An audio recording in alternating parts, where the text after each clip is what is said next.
Season 4. Trashy Divorces. Welcome back, everybody. Welcome back. We know you missed us after we weren't away at all last week with our listener divorces, which Not were awesome. even a little bit. But we're back with your regular programming lineup to launch Season 4 this week.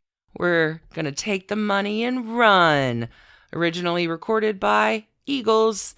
This song, Take the Money and Run, featured on the Fly Like an Eagle album, which incidentally is my least favorite song pretty much ever. You've mentioned that. I have no idea why. Can't stand it. Yeah. This week, Stacie, our stories had more similarities. Like, we went in with the money angle. Sure. Lots and lots of money in both of these people. Yeah, no, but there are mistresses, there's extortion plots, there's like Innovation, and inventors, and all kinds of weird bad behavior. There's a lot of through lines, is all I'm saying. Take out your trashy divorces bingo cards. So, Stacie, this week I covered the Bezos divorce that played out this year. Jeff Bezos, founder of Amazon, owner of Washington Post. It's amazing it just started the beginning of this year. Yeah. His wife, MacKenzie, they were together for 25 years, and they are no more. He went from richest person in the world to, I think, second or third richest person. She's the third richest woman alive. Didn't hurt him a lot. No. $137 billion takes a lot of the sting out of everything. And Alicia, who do you have for us this week? I covered the trashy 2.5-ish divorces of everybody's favorite weirdo inventor. Mid-century modern. Everybody's favorite MCM billionaire, Howard Hughes. Good Lord, what a story. Okay, before we get to our Take the Money and Run stories this week, let's go ahead and mention super fast. We were super excited to be invited as a guest starring appearance with our friends Margie and Rachel on their pod, Textual Tension. Yeah, it was super fun. The episode dropped last week, and it's really fun to listen to, and I don't know, we both by the end of it were exhausted from laughing so hard. It was great to be on Textual Tension. So Textual Tension, one host will kind of read the summary and plot line of a quote-unquote romance novel to each other, and we got to be involved in the, y'all, it was bad. As bad as Romance My Ass is what that was. By far the loopiest romance novel ever written. It was super fun. Check us out there. That released last week if you want to hear your favorite Trashy Divorces hosts talk about some bad romance. Okay, and then we have a few new patrons to welcome this week. We do in our magic mirror. Mm-hmm. Thank you, y'all, for joining us over on the Patreon side. You are the very best. Thousands of thank yous. Our new patrons this week include HJ, Shelly A, Grace T, Julie B, Marcia B, Nani P, Sandra M, Diane D, Brooke H, Kendall S, Rachel A, Kristen M, Delaney T, Rachel R, Georgia C, Terry F, Meg B, Kim W, Suzanne R, and Laura M.S. Thank you. Thank y'all so much for joining us over there. What did you hear this week on Patreon? We had a huge week over on Patreon. Monday, we dropped Trashtrology with Libra. So a happy birthday to all of our Libra friends, including Karen Valadol, whose daughter Emily wrote in and wants her Libra mama to have the happiest year ever. Happy birthday. You rock, Karen. Happy birthday, Karen. Tuesday, I dropped my bonus divorce, which was It was very true crimey. Very true crime adjacent. The trashy divorce of Claudine Langer and Andy Williams, as well as Claudine's subsequent murder of Spider Savage. That is entirely true. Mm-hmm. Wednesday, we wrapped up Trashy Tutors for now, talking about Elizabeth Woodville. But don't worry, Trashy Tutors is evolving into Trashier Tutors, coming to you next Tuesday with the Mistresses of Henry VIII. Oh yeah, Thursday kitchen sink. Yep. Stacie, what did we do? Oh, there was handwriting analysis. There was an allegation of Melania Trump having a side piece. Elizabeth Warren's tax plans for your trashy divorce. How it will force multimillionaires apart just to lower their tax bill. Maybe. And Elizabeth I right? dress is the backed-in altar cloth, but it really is Elizabeth I dress. It is coming to y'all at Hampton Court Palace. So for our friends in England, October, 23rd to February, go see it and take pictures, and I need to know about this. And then on Friday, we did a totally new thing. Rolled out a brand new thing just because people asked. Because I think people have figured out that we don't have lives and we are media obsessives. So people who like go to work and play with their kids and aren't obsessively following what's happening in the American political scene, we rolled out Trashy Impeachment, which we were hoping to make kind of a bite-sized summary of what's been happening. And, I think we're going to keep at it because it looks like this is going to keep going. And yeah, Trashy Impeachment was a lot of fun because we are pretty up to the current. Unless we're recording, we can tell you what's going on at any given second. Yeah. So that was pretty fun. It is open access. It is on open access. Patreon. So if you yourself would like a political catch-up. Super rambly political catch-up. We got you, boo. Mm-hmm. Trashy Divorces style. You can head over to patreon.com/trashydivorces. And even without subscribing, you can go see what we have up and open. Trashy Impeachment just may be a thing. Yep. Also, so you know about Mistresses of Henry VIII. That's coming this week. Also, Wednesday, I'm so excited. Our new Wednesday limited series is coming with Side Piece. Yup. And we have changed the name. Several times. It's Mistresses of All Genders. Mistresses of All Genders, so Side Piece. And Stacie, you're starting this week with... That's a great question. Are you going to keep it a mystery for all of us? Let's keep it a mystery. Okay. Keeping it a mystery. Okay, I love it. Not going to tell you. Coming for you on Wednesday. Don't you go looking at Airtable. Spreadsheet magic. All right. I think that wraps the intro. You ready to get to our two inventor billionaires? Excited to be back. So yeah, let's do this. Go, go, go.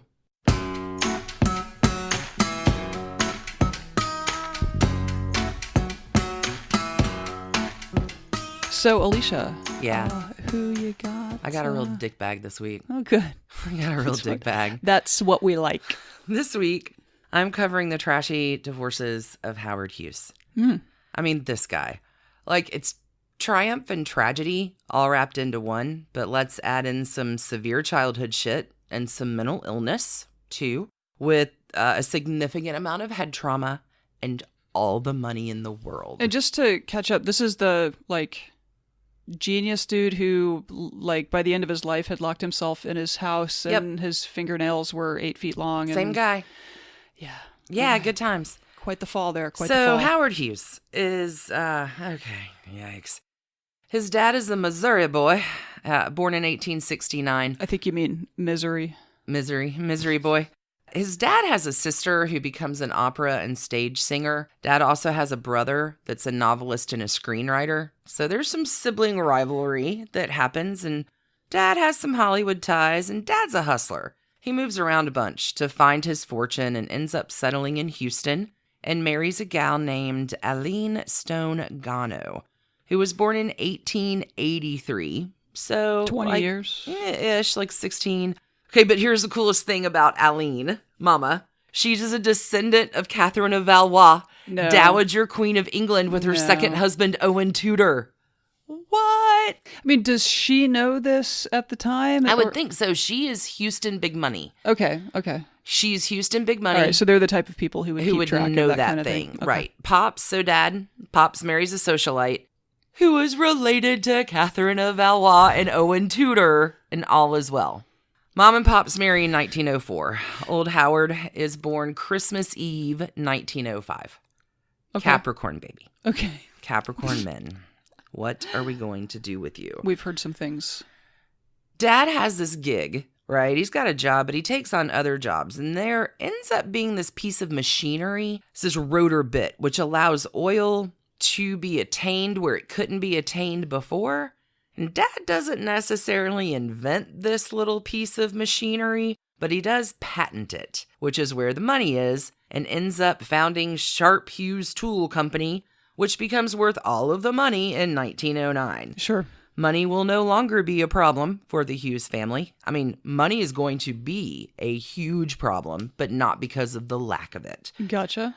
Money gives him control, Howard Jr., He's silver spoon, golden boy. Mm-hmm. He likes it, he wants it, and will do anything to get it. And this just isn't professionally like control. He wants control personally and professionally. Control is his watchword. He's a weird kid. Mm-hmm. So Dad's working and playboying around, and Howard is home with his mom a lot. When Mom and Dad are together, in order to stop Mom and Dad from fighting, Howard pretends to be sick and ill. So you can... Good. Yeah, this is... Good marriage so far. Lots of foreshadowing here. But when Mom is alone with Howard, she is very overprotective. Obsessive attention, which leads Howard to his charming lifelong fear of germs. This relationship has been called emotionally incestuous. So she compulsively checks over his naked body, temperature, bowel movements. He is treated like a king. Like, how did you poop today? How is your pee? What have you eaten? Let's check over you for any. It is weird. You don't have anything to say to that because it's so fucking weird. Like, I would just have, like, I don't know, different times. I bet by 16 he could be out of there. Well, funny that you say that, because maybe by the time Howard was 16, Mom needed something new to focus all of her weirdness on, and she sadly dies when Howard is 16 in 1922 in surgery with a ectopic pregnancy. So at 16, Howard has no mom who's obsessively obsessed over him. At 18, Howard's dad dies of a heart attack. And then Howard is quite rich. Well, sad for Howard, better for his bank account. So Dad is smart enough to leave a will, which Howard doesn't do. Coming to that at the end of the story. But Daddy Sr. gives 75% of the tool company to Howard and the remaining 25% to his parents and siblings. But at the age of 19, Howard goes to court in front of a judge. He proves himself to be a competent adult because legal age of majority was 21. And he's like, I'm not waiting until I'm 21 to take fucking control. Thanks very much. So at the age of 19, in 1925, he buys out the rest of his family, becoming full owner of the tool company. And then promptly leaves that business to be tended by this guy named Noah Dietrich for like the next 30 years. Just take care of it. So he's like the silent partner, basically. Well, he owns it. He knows what's going on, but that company brings him in like $50 million a year. So you just run it. I'm going to go over here and do my thing. And so like Dad had patented a piece of like an oil derrick or something. It's a rotor. It's a three-headed rotor. Okay. Mm-hmm. Well, it's as simple as I can make it. Needs to be. Okay. So 1925, he buys out the rest of the family. It's called residual income. Also in 1925. Howard is going to marry his first wife, Ella Rice. A lot happening very fast in his life these days. Ella Rice. She is also, like his mother, a Houston socialite. And her family, the Rices, are the Rices of Rice University, sure, which her uncle donated to the city of Houston. Yeah, all right.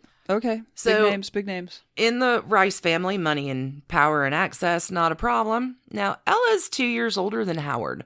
They went to the same high school together. She was voted football queen sometime in between 1917 and 1919. Because she was a great quarterback?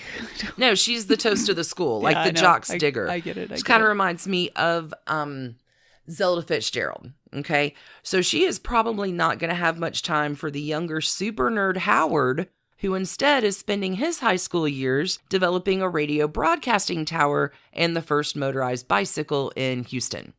Yeah, okay. Geek's gonna geek. It comes up in my story too. So family connections bring Ella and Howard together. They are married June 1st, 1925. Neither one of them are 21 yet, but no matter. They are married in a garden ceremony at Ella's sister's home. And the newlyweds should be happy, but they sure as fuck aren't. They sure as fuck aren't. They sure as funk art. He marries her for her Houston connections. She is maybe unaware she's being used and most assuredly not aware she's marrying a fucking crazy person. So they get hitched. They head on out to California because remember Noah Dietrich is watching the business. Mm-hmm. So it's a perfectly good idea for Howard to head on out to Hollywood to make some movies because... his dad had that showbiz thing, and Dad was all over that scene, so it is certainly my destiny to land myself in Hollywood. But Hollywood doesn't necessarily like him. He's kind of a dweeb, but they like that he has all that cash. He is seen as a sucker with money, but you're also forgetting that he's super weird. So he gets to Hollywood and wants to learn, like, kind of admirable, because he does this a number of times in his life, but like wants to learn the business from the ground up. So he is taking apart film projectors and putting them back together again and learning the ins and outs of movie making, which is made much easier for him because he stays awake for like 40 hours at a time. Oh. And just like will open a can of beans every once in a while or eat a bacon sandwich because I got to fuel up for my obsessive compulsive disorder rages. Wow. Okay. I guess I thought that the mental illness manifested much later in life. No, it starts early. Okay. And there's actually a pivot point that it is going to take you by surprise coming up, but it happens early. He's got some significant issues, and there's no medication for obsessive compulsive disorder at this time. Like, there's not.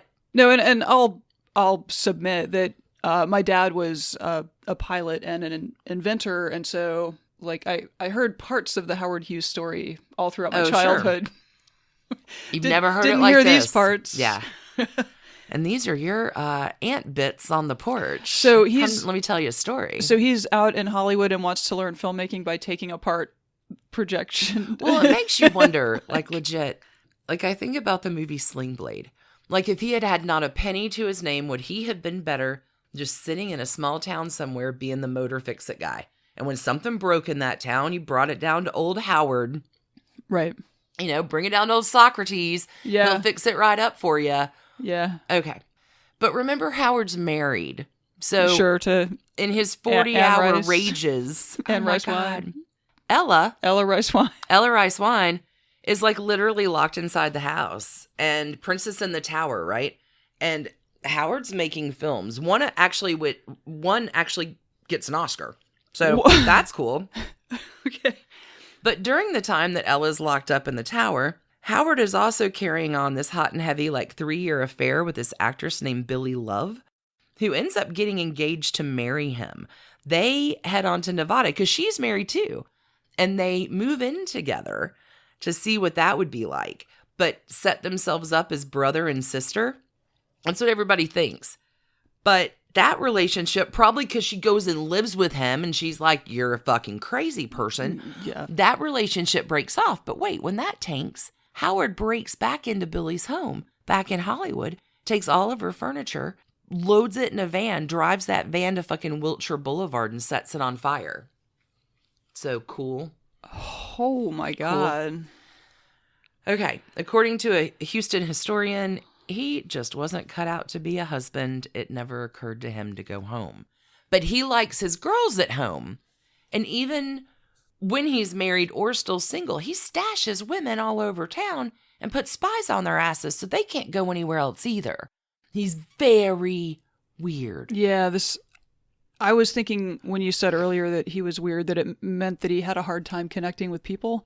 Sounds like he doesn't, at least with women. It sounds like he knows. No, we're going to get there. Okay. Hold on. So let's go back to poor Ella Rice Wine for a second. Can you imagine? No. Like, if there were only such a thing as medication for OCD. Yeah. But Howard's full blown. And after 4 years, Ella is like, get me the fuck out of here. So she heads on back to Houston and files for divorce on the grounds of abandonment and cruelty. Ella, that same year, goes on to marry a man named James Winston, and they spend 59 happy years together until her death in 1992. Wow. I know. Good for her. Good for them. Happy ending for her, and I'm terribly pleased about that bit, because the rest of the story just garbage is pile bad. After garbage pile. But Trashy Divorce 1 handled. Yeah. Ella Rice Wine has a very happy ending. It sounds like this is a good guy to get away from, so good for her. Good for Billy, the mistress. Like, good job. Well, yeah. Oh, it gets better. Okay. So now Howard's a free man, and he really likes brunettes. Like, he has a definite type. But he likes girls, but he's also weird around them. But money helps. Sure. And remember, Noah still has the business handled. Right. $50 million a year coming in. Money, not a problem. Billy Dove out of the picture. But Howard's like, all right, I'm still stashing women all over town. That's fine. But I'm going to make some more pictures. And with his next little endeavor, it's a film called Hell's Angels, which is a disaster because he spends so long filming it. It was a silent film. He spends so long filming it and waiting for the clouds to be exactly perfect before he can shoot that scene. Right. That talkies have now taken over in Hollywood. And so he has to reshoot it again. And he ends up booting the original actress in the silent film. She has a heavy accent, can't use her, and replaces her with this gal named Harleen Carpenter, whose screen name will become Jean Harlow. Oh. Mm-hmm. He introduced a lot of Hollywood talent to the scene. Mm-hmm. Jane Russell, Jean Harlow, okay. Hell's Angels, filming this, is also where he gets into his first plane crash. Just kind of keep a plane crash tally. Oh. He walks away.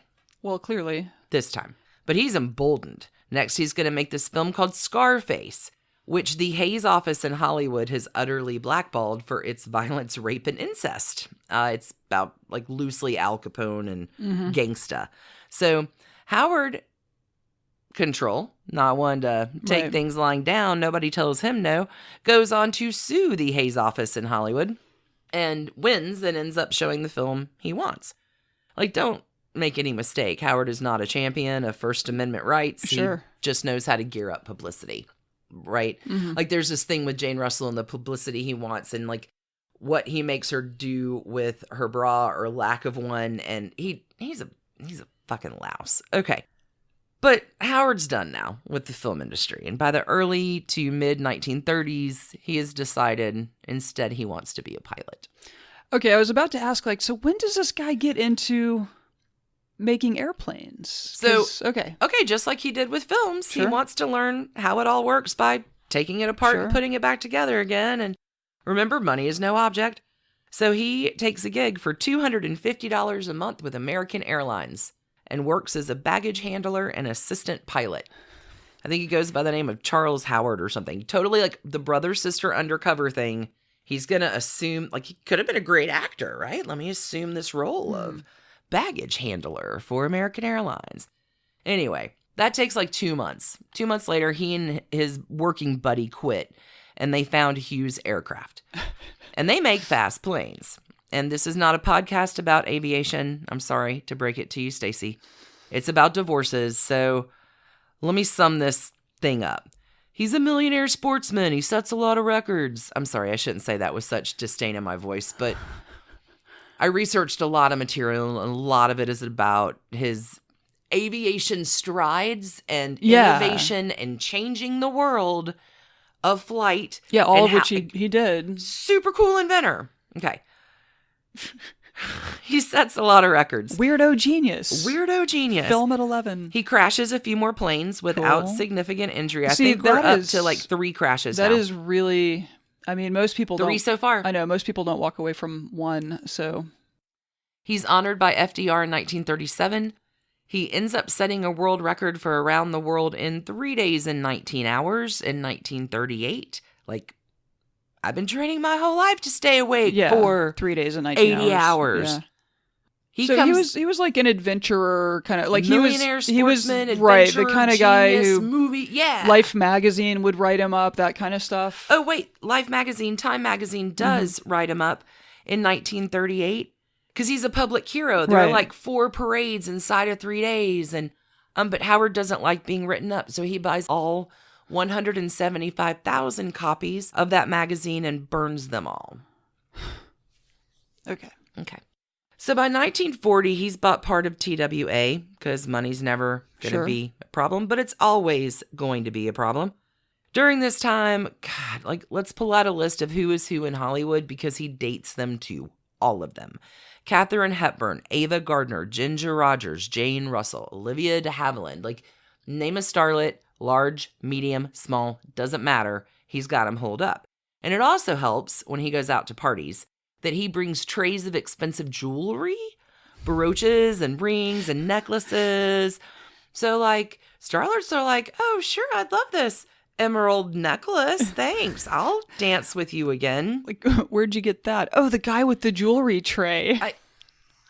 The guy with the fucking jewelry tray. All right. Okay, so I'm sure that helps. Not pretentious at all. Lots of ladies, right, still are going to leave him in the lurch because he may be super rich and famous, but he's also fucking weird. Okay, 1940s. TWA, and he does the original design for this plane called the Lockheed Constellation, and the war is on, so he's got some government contracts, and he crashes some more. He's schmoozing it up with Elliot Roosevelt, FDR's son, and all of his political friends. So they're coming out to California where he's bamboozling them with wine, women, and song, but not getting much result for the government's request to, hey, make a flying boat so we can win the war. Flying boats are tougher than you'd think. They seem kind of tough. Flying boats are a little tougher. This was the inspiration for... Spruce Goose. Well, but for Tony Stark in Iron Man. Sure. Right? Like the genius... womanizing, maybe Mr. Fix-It. Okay, sure, I can go with that. Like, just genius inventor. I have another historical parallel coming up, but maybe Iron Man for the new kids. A little bit of... Okay, maybe, yeah, I can totally see that. In 1946, he crashes again, and it's bad. It's super bad. He's in shock. He's got burns. They pretty much leave him in the hospital on a shit ton of morphine and leave him to die because there's no way that he's going to be okay. Right. But he recovers. Oh. He's never right again. But hold on. Here's the weirdest part. Howard's 41 when this happens, the same age as his Tudor relative, Henry VIII, when his joust for real accident takes him down. Oh, do you remember this? Yeah. Okay. So... yeah, he has a concussion or he's in a coma for a minute and then... That's exactly right. And it changes Henry VIII's personality forever. It does Howard's too. So let's think about little kingly boys, right? Because it's kind of the same. It's very, you're inspected, rejected. Let's look at your poop. Let's, you're catered. No one ever tells you no. You have a golden spoon. If you're in trouble for something, you have a whipping boy that somebody else spanks for you. Like, you never suffer a consequence. And you have a traumatic accident at this onset in middle age that you never physically recover from. And it makes you weirder than you already were weird in the beginning. Okay. Neither one of them physically recovers. But Howard's addiction to morphine and codeine are born in this.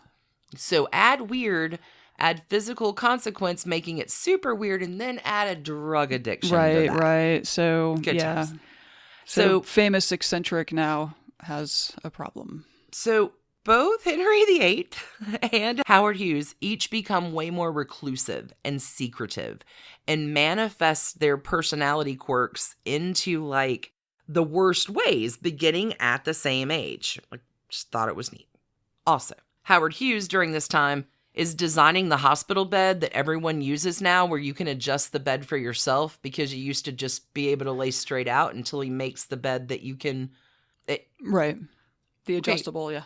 So that's something. The adjustable hospital bed. Sure. Thank you, Howard Hughes.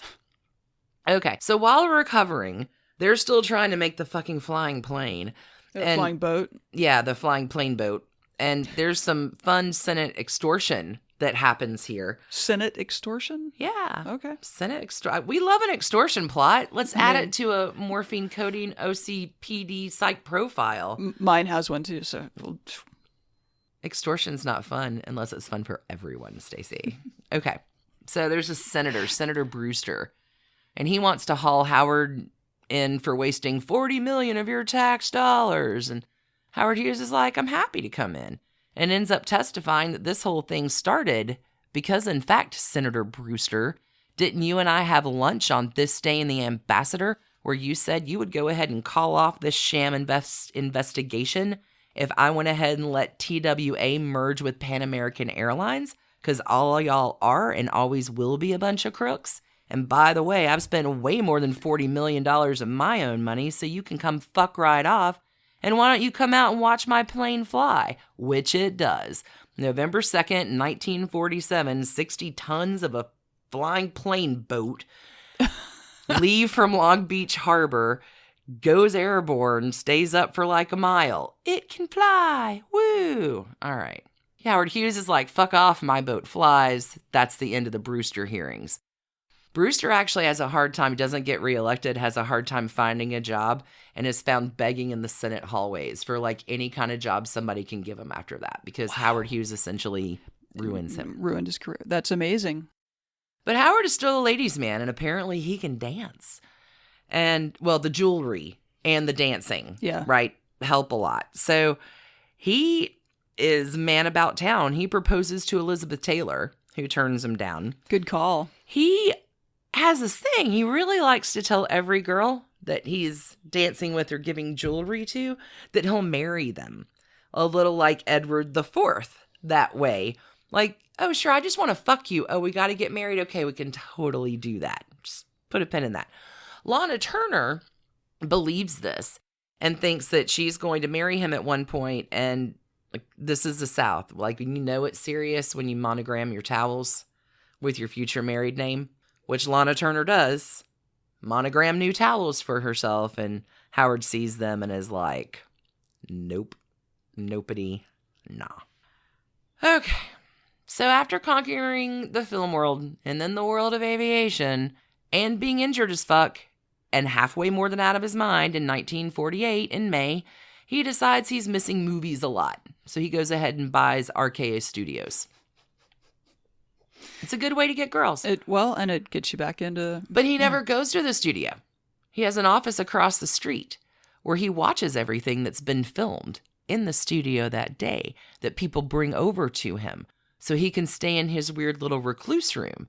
Control. Okay. He owns a cheap Chevy with no radio. He's like, who do I have to impress? He never has money on him. Like, money is not even anything that crosses his mind on a goddamn giving day. Okay. Still staying up in all the marathon sessions, helped along now by morphine and codeine, so super fun. Now his sessions can go 60 hours, and people are simply talking like through doors or pushing papers underneath, or if he's lonely, he'll have someone come in the room and sit with him, but they're never allowed to talk. He can talk to them. They don't talk back. Okay. Has he considered getting a cat? I can't even imagine. His head would blow off his body. Okay. So his OCD is getting worse. In the early 1950s, he buys a home in Las Vegas called the Greenhouse. And he likes Vegas because he can go there and be kind of anonymous and be up all night.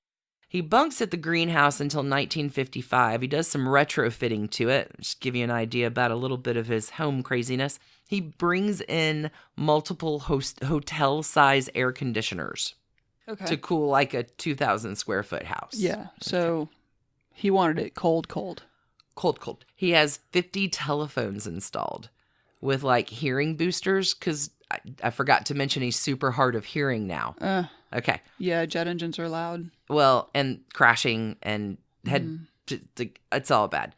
So RKO is kind of tanking, and he starts firing employees right and left for being communists. So here's another wrench in the story. Because technically he has 2 divorces. Maybe he has 2.5. Okay, so you ready? Mm-hmm. There's a young actress named Terry Moore, and she is 15 when Howard engineers a meeting with her.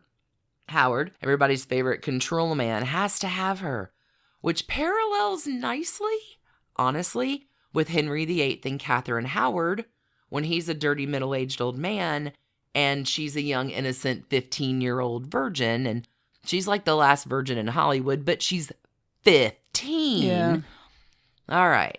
She won't fuck him till we get married, and Howard has no problem with that because he wants to marry everyone. So he's going to do anything to get her into bed, which he marries does. A 15-year-old? Well, I think she's a little... They marry in 1949, but listen to how they marry.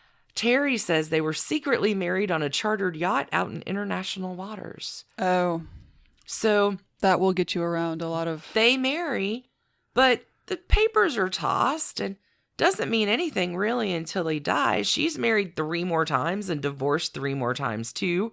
Ultimately, Terry Moore says it was Hughes's need for other women that drove them apart.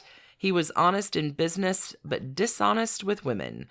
His motto was, "It's okay as long as you don't get caught." He could lie better than anyone. She says that they were, quote unquote, married until 1956, but they never divorced. Oh. And she marries more? But she remarries again in 1956 as soon as this one's over. So it's all weird. Put a pin in that. So like they break up, but also they married in international waters and there's no documentation. It all seems flimsy. Okay. Correct. Okay. But we have one more wife to get to. Okay. Jean Peters. Jean Peters meets Howard back in the 40s. They have a super hot and heavy romance by 1947 that's looking pretty serious. But she is not going to give it up because she's a career gal. She's a good actress, too. Like, people like her. She's really well thought of. She's like, I can't marry you. But that doesn't stop Howard's goons from following her around, too. Like, he's got honey stashed everywhere. Yeah. Weird. By 1947, she is fresh off a divorce from a Texas oil man. And that marriage really only lasted a few months. And Howard and Jean Peters at this time do marry. Which is weird because he's a fucking recluse. Like, Jean is a talented actress. She's friends with Marilyn Monroe. Her life is fine. But she ends up marrying him. And for the next 14 years, Jean pretty much lives by the phone, waiting for him to call. Because they don't see each other. He's too busy moving from hotel to hotel room. Oh yeah, and buying up Las Vegas hotels so he can move into them too. She retires. Jean Peter retires from acting, retires from everything, and lives as a fucking recluse, just waiting for him to call her. She's in lockdown. Like, she's the one who puts herself in the tower and stays there for 14 fucking years. Later, I know. Okay. Later, Weird. it's reported that she does do some charity and philanthropy work. She'd maybe take some classes at UCLA. But 14 years of being phone-a-wife apparently grows stale. And by 1971, they are done. Jean agrees to no future claim on his estate in exchange for $70,000 a year, which is a little less than $500,000 these days. Okay. She refuses to speak about the marriage and says she prefers to focus on the present and the future. She does quickly remarry, just like Ella Rice Wine, and this marriage is a keeper. They remain married until his death. Jean Peters does not want to be known as Mrs. Howard Hughes for the rest of her life. She is quoted, "I'm a realist. I know what the score is, and I know who the superstar is." So, GTFO, wife 2.5, okay. Out. Okay. There are so many threads that we can talk about, but we have wrapped the trashy divorces part here. Okay. Until his death in April 1976, Hughes is coddled and pretty much kept by a bunch of sycophants that just let all of his weird OCD things take over. Cleansing rituals, curtains have to be closed and taped, windows are taped, everything is touched with tissues, alcohol is used religiously to wipe everything down. You can never shake anybody's hand. You have to have gloves on, everything all the time. And you can only open the drawer for the tiniest amount or the door for the tiniest amount because then dust and insects will get in. You have to get in and out before the bugs. I mean, this sounds like a miserable way to live, but... He dies of kidney failure in April of 1976. Remember, he is over 6 feet tall. I've seen it both reported 6'1" and 6'4". He weighs 93 pounds at the time of his death. Okay, the best part, he leaves no will. None. Nada. Nothing. Zero. So there's a lot of nonsense in court battles. Because remember the never divorced Terry Moore? Mm-hmm. Remember, International Sea Wedding? She wants her share. Along with some other dude. Her alleged share. Along with this other dude who claims to have picked up this ragged old man out in the desert one night. It's like a country and western song. Brings him back to Las Vegas. So there's a version of the will called the Mormon will that this guy, this good Samaritan, gets 25%. Oh, yeah. This podcast is Trashy Divorces, not true. Trashy Probate. But I might get in a little bit to this on Trashy Tidbits. Well, and so he had no children through any of these... Terry Moore references all these mystery alleged children. Right, but there were no known, acknowledged. We're going to talk about it on Trashy Tidbits this week. No, so this podcast is Trashy Divorces, not Trashy Probate. So I'm going to get into the will and the fallout and the execution and who, how, all that bit happened on Trashy Tidbits this week. Okay, may I ask, though? Sure. What was his net worth roughly at the time of his death? Oh, God, $6 billion? I don't know. Okay. Well, no, because he sells TWA. So not only was he making a fortune on Tool Hughes, he sold TWA, which gives him the ability to buy literally like 8 hotel properties in Las Vegas. I mean, that seems like a pretty good way to make some money, too, is to own a bunch of hotels in Vegas. This story is so full of the yikes. Yeah. Yeah, okay. Billions. Billions is what he was worth. I look forward to recording Trashy Tidbits with you. Richest man in the U.S. until... I don't know who's coming next. Okay. So that's Howard Hughes. I like him even less than when I started this whole stupid story. And I don't know how to count trash cans for this one. So I tried. I'm going to give 59 trash cans to Ella Rice Wine. And 59 just because of her happy next marriage and all the happiness she had. For sure. 59 there. Terry Moore, international sea yacht wife. Wedding, sea wife. Gets 350,000 trash cans because that's the amount she got from his estate when it went into probate. All right. Okay. Poor Jean Peters, I'm going to give her 14 trash cans for the years she waited by the phone, being married to a crazy man, waiting for him to call. Yeah, that's sad. Howard Hughes himself gets all the trash cans, but he'd never touch them because, germs, yeah. But he'd want to control them. Just never touch them. I don't know. He would make them fly. Weird dude. And I think the Henry VIII peril, it's very strange. Sometimes the connections that pop in my brain when I'm researching a story. No, I mean... But there's Howard Hughes, and he's going to touch so many other famous divorcees because he literally, every side... He had 1,000 girlfriends who were all in the spreadsheet for Trashy Divorces with their own Trashy Divorces. So It's not the last time we're going to see old Howard Hughes. Ass Howard Hughes. That's amazing. So at the time of his death, he was over 6 feet tall, weighed 93 pounds, and had a net worth of about many billions of dollars. I mean, I don't know if it's enormous. Sure, billions.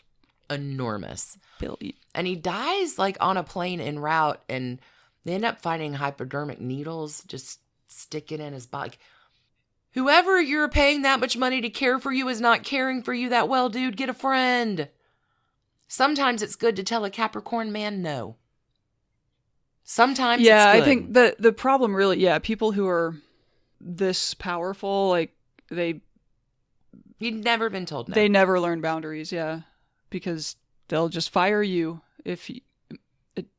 But we're sort of seeing that play out. But his public life dad today. dies. Everybody's been on dad's payroll, and now they're all on Howard's payroll, and nobody's going to talk back to. No, he's the new princeling. Yeah, he's your court and keep. Yeah. Anyway, that's the trashy divorce arc of Howard Weirdo Hughes. Yeah, I knew very little of that. I knew about Hughes Aviation. That was my dad. No, I set my shit on fire because you what? Anyway, let's take a break. And come back for some current rich people saga. Yes. So, Stacie, you got some billions, more billions than Howard Hughes. A lot more billions than anyone, really. More billions than it's easy to think about, really, because this is the really oddly trashy divorce of Jeff Bezos and his wife of 25 years, MacKenzie Bezos. 25 years. Yeah. Let's hear it.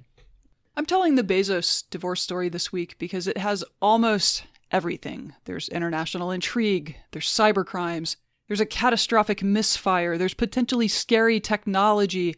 But what this story doesn't have, interestingly enough, is a particularly trashy divorce. Huh.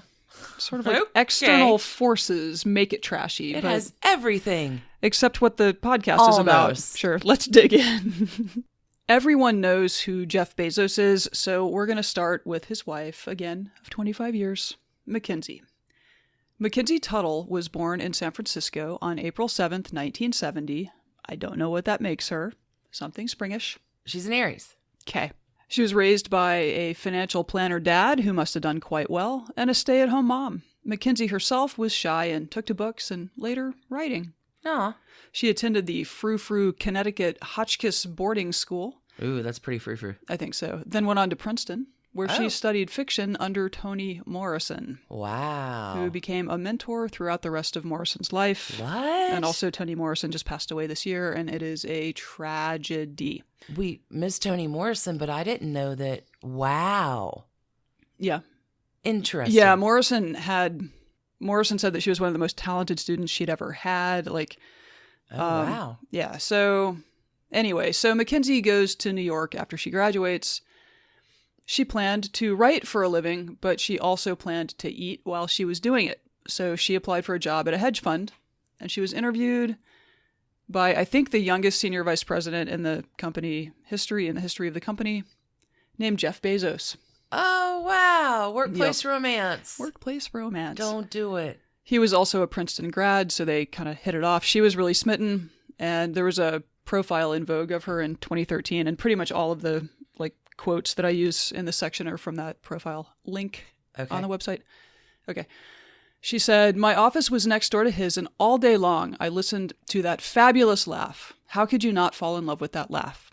No, this is very sweet. They were engaged in 3 months. Wow. And they were married 3 months after that. Holy cats. Mm-hmm. She was 23 years old. Talk about making big decisions in your life. She was 23 years old. He was probably 29. I don't know. When you know, you know. Yeah. He starts telling her about this crazy idea that he has for an internet-based bookstore. And in 1994, both of them quit the hedge fund, drive across the country, and move to Seattle. Those crazy kids. I mean, yeah. Amazon.com was born, followed soon after by 3 sons. And then they adopted a daughter from China. So 4 kids. She worked at Amazon early on. She was a bookkeeper. But once it took off, and there were kids, she focused on the kids. And she sacrificed her writing for about the next decade. Oh, wow. She says, "Writing is such a pretend profession. Nobody is counting on you at all. You can't pretend to be a lawyer or a teacher. It takes a lot of grit to continue. Kids, on the other hand, have an urgent need to be taken care of. After the 3rd child, I knew I couldn't be the kind of parent I wanted to be and continue writing. Those years were just too busy." So I think that's a story that happens to many people. Wow. We talked a little bit about this on our book club for Easy Peasy Book Club with Big Magic. Mm-hmm. So both of the Bezoses are very involved parents. And since they're also insanely rich, they get to do all kinds of educational experiments with the kids. So they've tried homeschooling. They indulge in off-season travels to expose the kids to the world. They've incubated chicken eggs. They've had private Mandarin lessons. Oh, wow. Yeah, sports, clubs. The world is your oyster. Yeah, that's exactly, yeah. You've got billions. And they're in, upscale suburban Seattle, one of those communities. A lot of opportunity. Yeah. They're swimming in very good water. I don't know. MacKenzie, though, she's like the drop-off and pick-up mom, right? Other moms are talked to in this profile with Vogue, and they're you'd never know she was, that's our friend Mac. MacKenzie Bezos. Mm-hmm. She's really down to earth. She's really normal. The kids aren't isolated by wealth. They play with the neighborhood kids. I do think they live in the same neighborhood as Bill Gates. Sure, they live in a nice neighborhood. Super good neighborhood. But yeah, anyway, so once the kids were old enough not to need constant tending, she was finally able to write some novels. Oh, good. Yay. I love this part. Yeah. The first was called The Testing of Luther Albright, which took 10 years to write, and it won the 2006 American Book Award. Holy fuck. Kind of a big deal. In 2013, she released a book called Traps that had positive reviews. I have not read either of these books. Like many parents with a creative habit, she often gets up very early to write. Jeff Bezos, back in 2013 when things were good, said, quote, "Writing makes her really happy. By the time I come down, she will be literally dancing in the kitchen, which the kids and I love." You got to fill your cup up first. Yep. In 2014, she founded an anti-bullying organization called Bystander Revolution, and she continues to serve as executive director. Good for her. All right, so that's MacKenzie. Good person. Jeff. Okay, and Jeff Bezos is just somebody who's sort of omnipresent, and I guess I'd never actually kind of looked into anything about his life, because it turns out that his origin story is way more compelling than I knew. For instance, he was born Jeffrey Preston Jorgensen, January 12, 1964. Cap. Oh, Cap, man. Sometimes you gotta tell Capricorn men no. Well, it's good for him. Life was telling young Jeffrey Jorgensen no. His mother was 17 at the time of his birth. Oh, wow. She was still in high school. Okay. I guess she did marry his dad, but that was not meant to be ended in divorce when he was quite young. When Jeff was 4, his mom married Miguel Mike Bezos, who was a Cuban immigrant. Really? And he was in college at the time. He adopted Jeff, so that's where he got the name Bezos. No longer a good Scandinavian fella. He's Cuban now. He's Cuban now. Anyway, so Mike adopts Jeff. Mike gets his degree from the University of New Mexico, and then the family moves to Houston, where Mike worked as an engineer for Exxon. Oh, wow. Later, they moved to Miami, and high school-aged Jeff worked at McDonald's in the morning and geeked out all day long. He was into science and technology and did not care who knew. He graduated as valedictorian. Good for him. He went to Princeton. He studied electrical engineering and computer science, and he graduated in 1986 with a 4.2 GPA. Jesus Christ, that's crazy. It's crazy. Anyway, yeah, so he's apparently as a kid... Overachiever. Yeah, he apparently as a kid, built an alarm from scratch to let him know when his younger siblings were trying to get into his room or something. Whoa. Yeah, he's geeky, nerdy, techie. He's one of those. I didn't know we were doing 2 Sheldons today. He's a young Howard Hughes, as it were. Wow. All right, so he, out of college, he worked for a fintech startup. He got into banking, then the hedge fund where he met MacKenzie. And during that cross-country drive to Seattle with her, he wrote the business plan for this idea he had. Like you do. Cadabra. Is that the name of it? Cadabra? Was the name of it. He gets to Seattle and he realizes wow, that starts with the 3rd letter of the alphabet, but Amazon starts with the 1st. So early SEO wizardry. I'm not sure. Wow. I'm not sure what. That's anyway, crazy. So he went with Amazon instead. He launched it from his garage on July 5th, 1994, with $300,000 in seed money from his parents. Okay. I mean, he was straight up with everybody. His parents probably got recouped for that loan. He told early investors that the company would almost certainly fail. It's a good business plan. The ones who were willing to take the risk really got some reward for that. Amazon has made Jeff and MacKenzie a lot of money, but it's also been controversial. The corporate culture there is described in ruthlessly Darwinian terms, and employees in the field seem to genuinely be treated as interchangeable cogs whose only function is to meet ever tighter deadlines. While Bezos did boost wages to $15 an hour in 2018, Amazon has just been drafting on Walmart's earlier, workforce abuse misadventures. Sure. And, I hope that gets sorted somehow. But also I order Amazon constantly, so it's kind of my fault. Anyway, Jeff has had other business interests as well, including a human spaceflight startup called Blue Origin. It was founded in 2000, and it hopes to begin commercial flights of its New Shepard capsule next year. This is unbelievable. Though, in fairness, it originally hoped to do that this year. I applaud them for taking their time and not getting anybody killed. So. Yeah, good plan. Good plan. But again, I mean, modern day Howard Hughes, a little bit. Let's go to space. Mm-hmm. And yeah, let's take civilians to space, commercial space, whatever. All right, then there was the little matter of his 2013 purchase of the Washington Post. I think he shook his couch cushions around and found some quarters. Found $250 million in cash. Sure. And the paper was his, which would become a major plot point a few years later and factor into the truly bonzo story that made his divorce trashy. Okay. Shake it out. Shake it out. Part the third.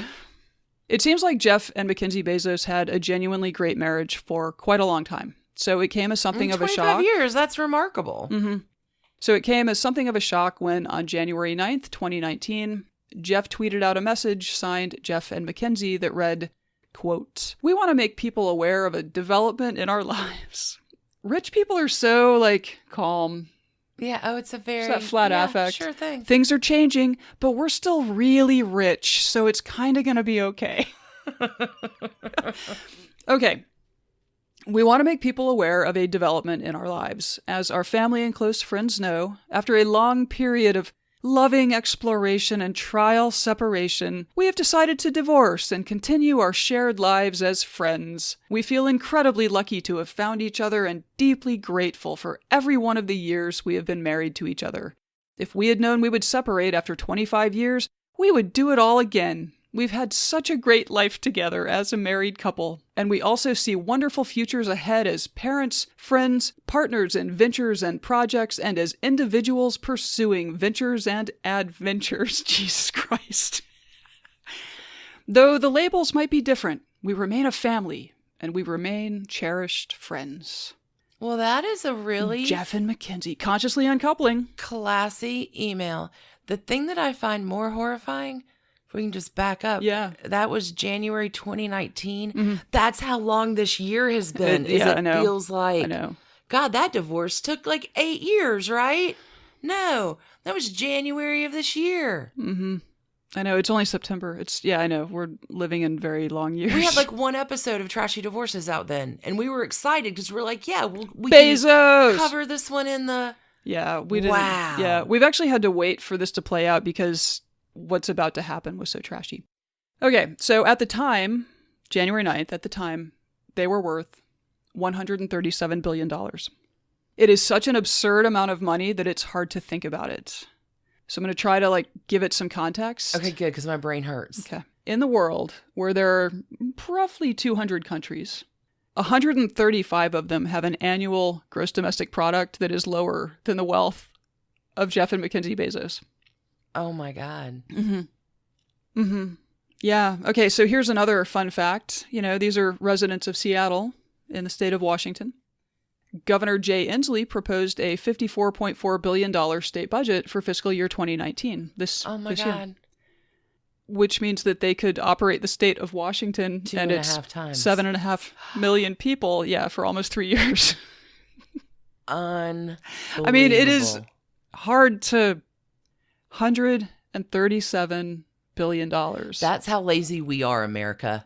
That is how lazy we are getting Amazon sent to our fucking house that we have made a 137 billionaire because we can't put on pants. I think actually Amazon's bigger thing is its web services. Oh, maybe. I think the storefront does well, but I think the big dollar contract stuff is actually on the back end with big corporations with people need secure forever storage. Sure. And that's what they buy from Jeff Bezos. That's crazy. 137 billion. Yeah, I'm certain that they've worked hard to earn their money, but for sure. No, but I mean, have they worked harder than have they worked $137 billion harder than? I don't think so. So I realize a lot of this is actually stock and that it's more complicated than that and yada, yada, yada. But seriously, I mean, you think about this amount of money and what could be done with it, and you can kind of understand the lefty sentiment that every billionaire is a policy failure. Lots of people we started a company, $137 billion. That's just a lot of money. Okay, so because of all of those dollar signs, this pending divorce instantly was the subject of great speculation, as you would expect. We didn't know if it was as amicable as their everybody's happy Twitter message suggested, or if MacKenzie was going to play hardball. So their entire fortune was built during the marriage, and Washington is a community property state, which means that MacKenzie is technically entitled to half. Yeah. Could Jeff come up with $68 billion in cash and stock, I guess?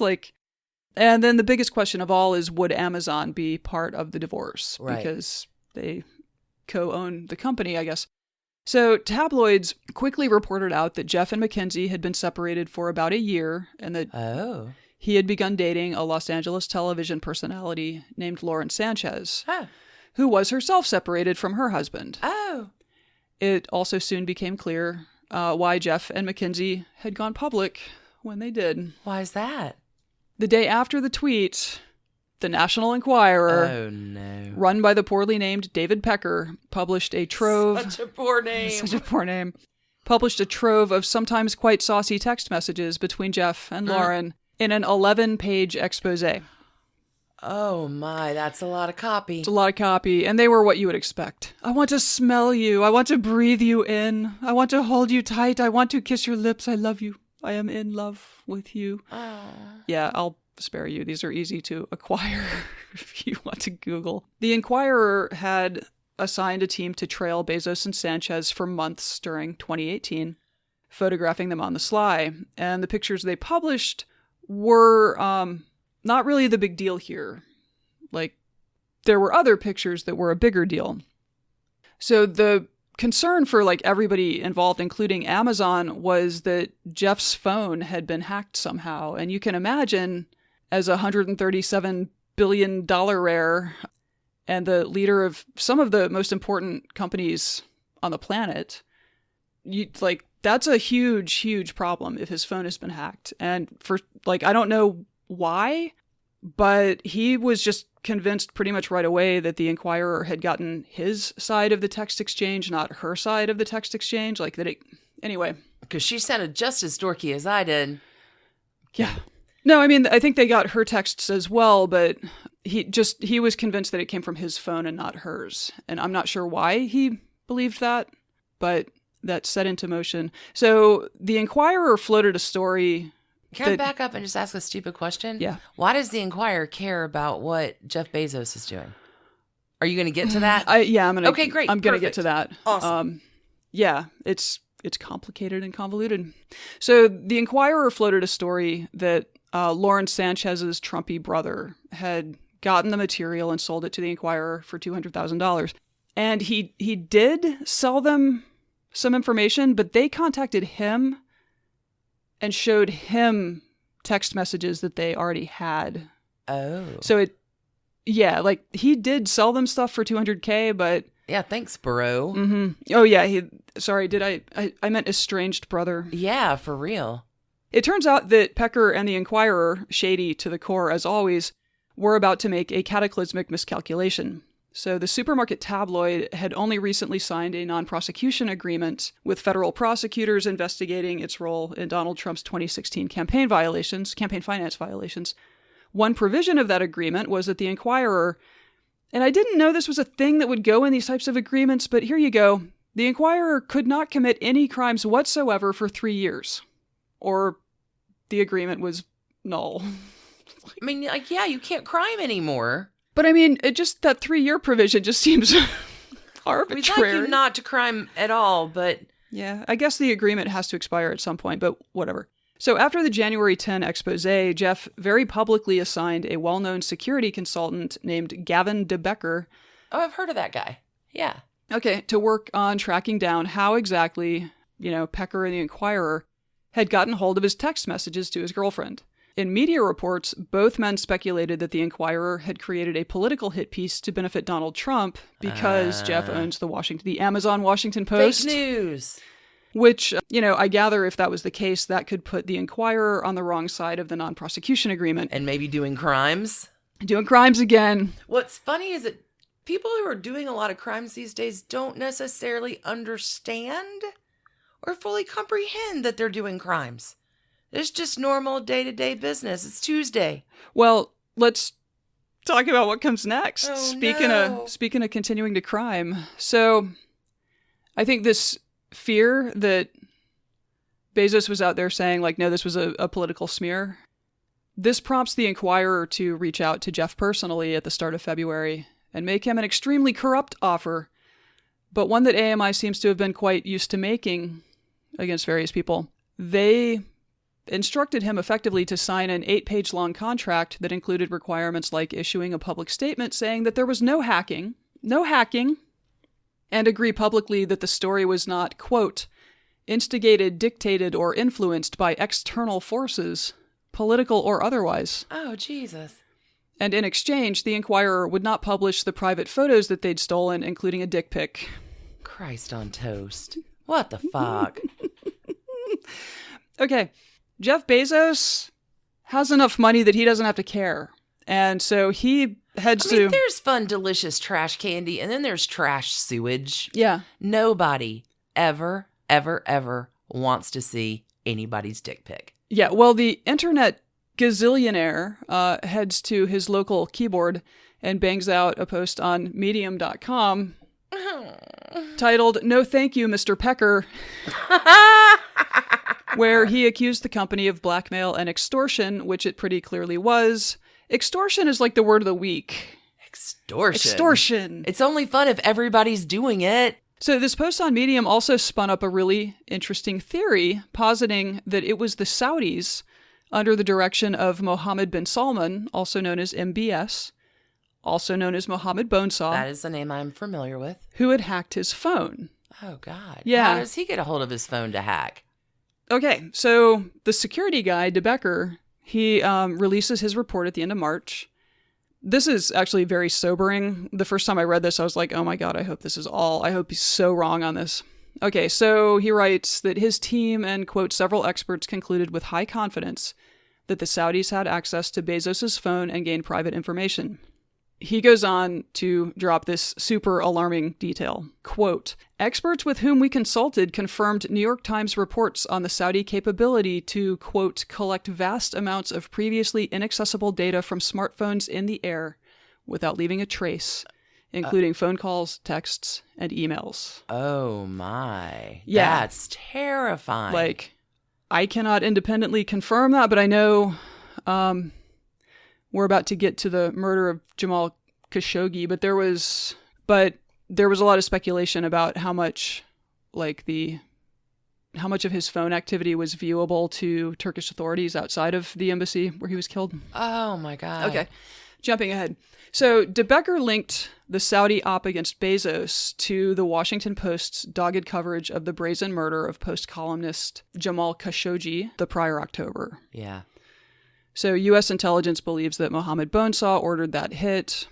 This guy was a well-respected Saudi journalist who had been exiled because he had become a critic of both the American corrupt regime and the Saudi corrupt regime. He was murdered in the Saudi consulate in Istanbul and dismembered in-house and shipped out of the country in suitcases.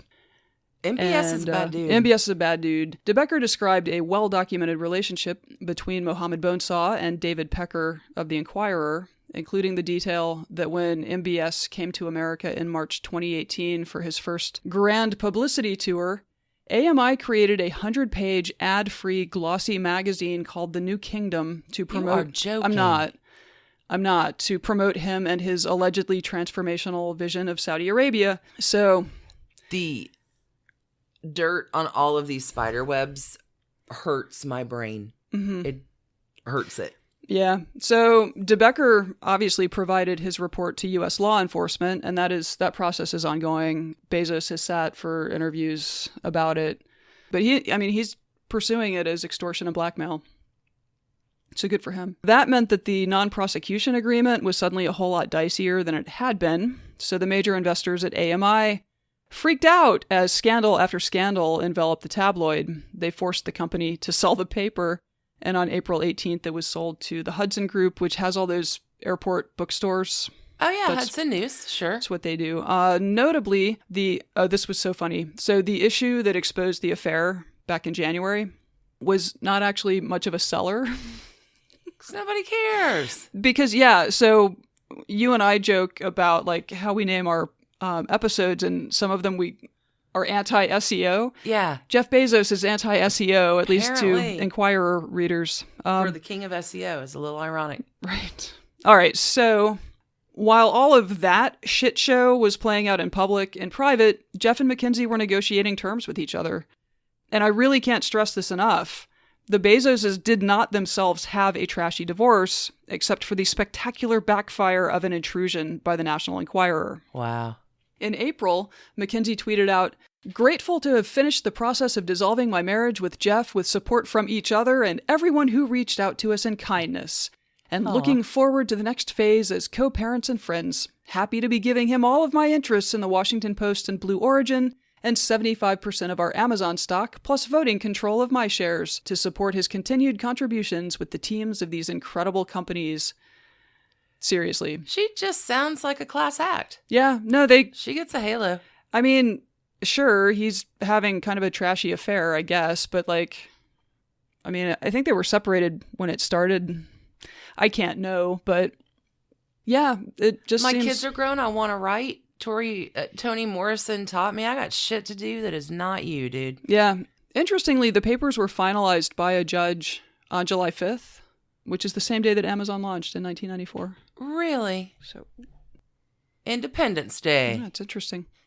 So MacKenzie walks away with close to 20 million shares of Amazon stock, worth around $35 billion.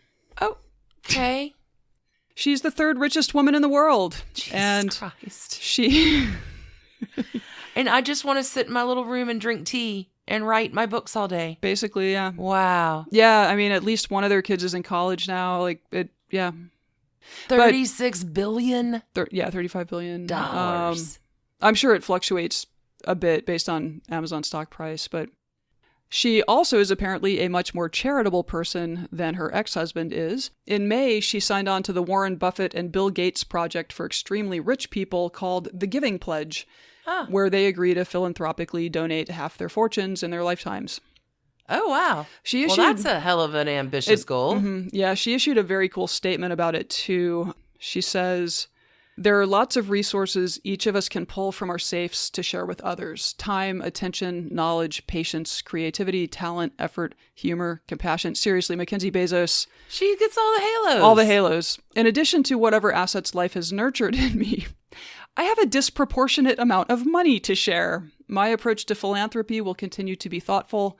It will take time and effort and care, but I won't wait, and I will keep at it until the safe is empty. Wow. So, good for you, MacKenzie Bezos. Jeff Bezos, notably, has not signed the Giving Pledge, and he has long been viewed as one of America's stingiest billionaires. Really? Yeah. And I guess... I mean, it sounds like from that statement that her plan is actually to give away her entire fortune before she dies, but, like, Jeff is going to be making sure the kids are provisioned. Well, of course you take care of your kids and set them up with enough, but doesn't sound like she, to me, is going to be like, let's inherit wealth for the next 28 generations. Right. Let's use what you got. Let's fund the state of Washington for 10 months. Kidding. Jeff and Lauren are still a thing, and Jeff has been on a bit of a real estate buying spree lately, dropping $80 million for 3 Manhattan apartments. I don't know why he needs 3. The couple has been spotted all over the world together, chilling at Wimbledon, attending Google Camp in Italy, and going to Saint-Tropez together. Okay. The Saudis have denied involvement in the Bezos phone hacking scandal, but the CIA has warned activists who worked with the probe that they're being targeted by Saudi intelligence. That tracks. Just yesterday, we learned that telephone conversations between Donald Trump and Mohammed Bonesaw are among those that have been improperly stored in code word-only computer systems. I'm sure there's nothing to worry about there. Yeah, there's a lot more we don't know about than what we do know about. Yep, it's evolving. Anyway, that's the Bezoses. Holy cats. On their own, I mean, they would have just, like, occasionally tweeted out a uber happy thing about how stuff was progressing. But instead, it cost AMI, the National Enquirer, no criming for 3 years. How many trash cans, Stacie? Oh, well, again, I think MacKenzie Bezos. All the halos. Can we give him some individually just for his shitty work practices? Yeah, well, and like I don't even know if like his having a girlfriend when his marriage is ending is much of an offense, you know. But yes, for underpaying your employees and all of that. Yeah, let's... Enabling us not to put on pants on a daily basis because we can just get it delivered here. It's true. So that's halos too, though, right? Halos, trash cans. I mean, let's give him 137 billion trash cans, but very, very clean and tidy and orderly ones. Perfect. That always get delivered on time via your pantsless drone. That will be there the next day. Trash Can Prime. What? That was a good story. It's convoluted. That's part of why we've had to wait on this. Like, people have been mentioning it to us since January, and I was like, there's more going on here. So very little real trash until the National Enquirer, and David Pecker decided to put his pecker in it. Yeah, but if the Saudis can access Jeff Bezos's phone... They can access anybody's phone. Yeah.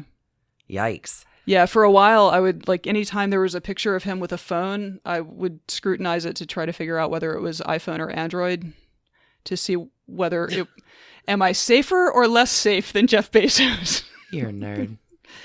Anyway, that's the Bezoses. That was awesome. Season 4, Trashy Divorces. Woo! One and done. Off to a rich, eccentric, and inventive start. Take the money and run. Take the money and run is right. Thanks, everybody, for tuning in to our Season 4 premiere. Don't forget to catch our intro of side pieces this week on Patreon, coming for you Wednesday. Trashier Tutors too. So much good stuff there. Hope to see you on the flip on Patreon. Yep, check us out in our Facebook group, Twitter.